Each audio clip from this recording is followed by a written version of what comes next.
السلام عليكم ورحمة الله تعالى وبركاته.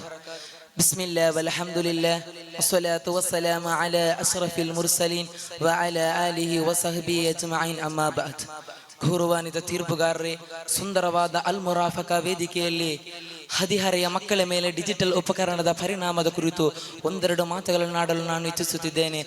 ಸರ್ವಶಕ್ತನು ಅನುಗ್ರಹಿಸಲಿ, ಆಮೀನ್. ಪ್ರಿಯರೇ, ಇದು ಡಿಜಿಟಲ್ ಯುಗ.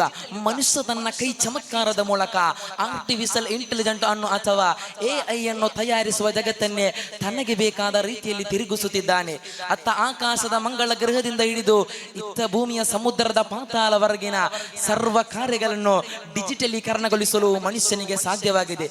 ಡಿಜಿಟಲ್ ಇಲ್ಲದ ಆಧುನಿಕತೆಯ ಜೀವನವನ್ನು ಊಹಿಸಲು ಕೂಡ ಸಾಧ್ಯವಿಲ್ಲವಂತಾಗಿದೆ. ಡಿಜಿಟಲ್ ಉಪಕರಣಗಳಾದ ಮೊಬೈಲ್, ಟ್ಯಾಬ್, ಕಂಪ್ಯೂಟರ್ಗಳು, ಅದರ ಒಳಗಿನ ಸ್ಮಾರ್ಟ್ ವೇರ್ಗಳು, ಆಪ್ಗಳು, ಗೇಮ್ಗಳು ಹದಿಹರೆಯ ಮಕ್ಕಳ ಮೇಲೆ ತೀವ್ರವಾದ ಕೆಟ್ಟ ಪರಿಣಾಮ ಬೀರುತ್ತಾ ಇವೆ.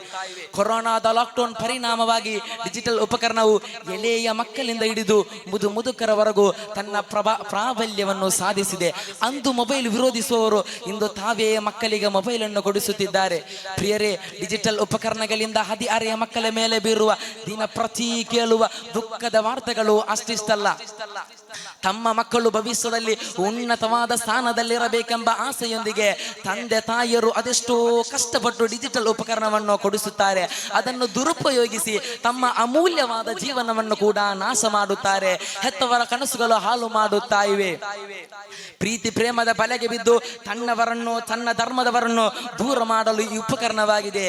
MBBS, IAS ಅಥವಾ ಒಂದು ಒಳ್ಳೆಯ ಆಲಿಮಾಗಲು ಹದಿಹರೆಯದವನ ಹೃದಯದಲ್ಲಿ ಹುಟ್ಟುವಂತಹ ಕನಸುಗಳನ್ನು ಡಿಜಿಟಲ್ ಉಪಕರಣವು ಹಸಿದ ಮೃಗದಂತೆ ಬೇಟೆಯಾಡುತ್ತಾ ಇದೆ. ಇಲ್ಲ ಸಲ್ಲದ ಕಾರಣಗಟ್ಟು ದಿನದ ಸಿಂಹಪಾಲು ಸಮಯವನ್ನು ಕೂಡ ಮೊಬೈಲ್ ಪರದೆಗೆ ಸೀಮಿತಗೊಳಿಸುವಾಗ ಪವಿತ್ರ ಕುರ್ಆನಿನಲ್ಲಿ ಅಲ್ಲಾಹನು ಹೇಳುತ್ತಾನೆ, ಅಫ ಹಸಿಬತುಂ ಅನ್ನಮಾ ಖಲಕನಾಕುಂ ಅಬಸ, ನಿಮ್ಮನ್ನು ನೀವು ಅನಾವಶ್ಯವಾಗಿ ಸೃಷ್ಟಿಸಿದ್ದೆ ಎಂದು ಭಾವಿಸಿದ್ದೀರಾ ಎಂಬ ಈ ಪ್ರಶ್ನೆ ಮರೆಯುವಂತಿಲ್ಲ. ಗಿಡವಾಗಿ ಬಗ್ಗದ್ದು ಮರವಾಗಿ ಬಗ್ಗಿತೆ ಎಂಬ ಕನ್ನಡದ ಗಾದೆಯಂತೆ ಒಬ್ಬ ವ್ಯಕ್ತಿ ಒಂದು ಒಳ್ಳೆಯ ವ್ಯಕ್ತಿ ಆಗಬೇಕೆಂದರೆ ಅವನ ಹದಿಹರೆಯದ ಸಮಯ ಅತ್ಯಂತ ಅಮೂಲ್ಯವಾಗಿದೆ. ಪ್ಲಾನಿಂಗ್ ಯೋಜನೆಯನ್ನು ಹಾಕಿ ಭವಿಷ್ಯ ನಿರ್ಮಿಸಬೇಕಾದ ಈ ಸಮಯವು ಡಿಜಿಟಲ್ ಉಪಕರಣವು ಅನಾವಶ್ಯದಿಂದ ಕೊಲ್ಲುತ್ತಿದೆ.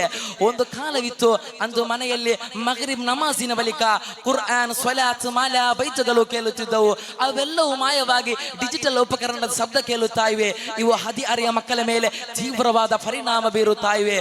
ಸಮಯವು ಕೋಟಿ ಕೊಟ್ಟರು ಸಿಗದ ಸಂಪತ್ತು. ಭವಿಷ್ಯದ ಭರವಸೆಗಳಾದ ವಿದ್ಯಾರ್ಥಿಗಳ ಸಮಯ ಡಿಜಿಟಲ್ ಉಪಕರಣ ಹಾಳು ಮಾಡುತ್ತಾ ಇವೆ.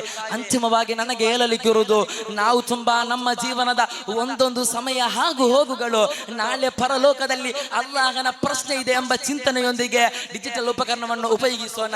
ನಿಶ್ಚಿತ ಸಮಯ ಅದಕ್ಕಾಗಿ ಮೀಸಲಿಡೋಣ. ಅಲ್ಲಾಹನು ನಮ್ಮ ಜೀವನವನ್ನು ಉನ್ನತೀಕರಿಸಲಿ ಎಂದು ಮಾತ್ರ ಹೇಳುತ್ತಾ ನನ್ನ ಮಾತಿಗೆ ಕಡಿವಾಣ. ವಾಖಿರು ದಅವಾನಾ ಅನಿಲ್ ಹಮ್ದುಲಿಲ್ಲಾಹಿ ರಬ್ಬಿಲ್ ಆಲಮೀನ್. ವಸ್ಸಲಾಮು ಅಲೈಕುಂ ವರಹಮತುಲ್ಲಾಹಿ ತಆಲಾ ವಬರಕಾತುಹು. ಅವಿಸ್ಮೃತವಾದ